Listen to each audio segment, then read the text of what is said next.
আসসালামু আলাইকুম। আমি আজকে রাস্তায় হঠাৎ করে বের হয়েছি লুঙ্গি পরে। দেখি রাস্তায় একজন অসহায় লোক, ওনার একজন কিন্তু সাহায্যর জন্য চলে এসেছে মানুষের দ্বারে দ্বারে। আমি দেখলাম এখানে দেখা আছে চিকিৎসার জন্য অর্থ সাহায্য করুন। হ্যাঁ, আমি ওনাকে জিজ্ঞেস করলাম যে আপনার ওখানে কি হয়েছে। বলল যে আমার স্ত্রী, আমার ওয়াইফ, ওনার পা ডায়াবেটিক্স থেকে পাটা কেটে ফেলা হয়েছে। আমি সাহায্যর জন্য মানুষের দ্বারে দ্বারে চলে এসেছি।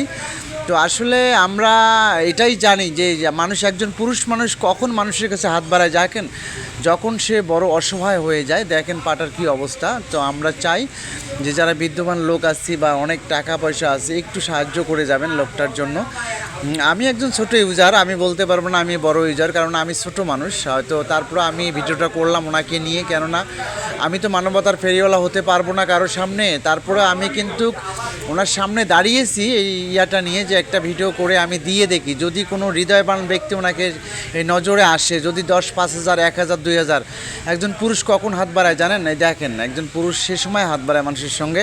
তো আমি চাই যে যারা বিদ্যমান বা টাকা পয়সাওয়ালা লোক আছেন, 1,000, 500, 200, 100 যা যে পারেন একটু সহযোগিতা করবেন লোকটাকে। উনি কিন্তু খুব অসহায়। আমি 1,000 টাকা ওনাকে দিচ্ছি। আমিও হয়তো অসহায় মানুষ ভাই, আমিও কর্ম করে খাই, আমি একজন ছোট কন্টেন্ট ক্রিয়েটার, আমি বলতে পারবো না।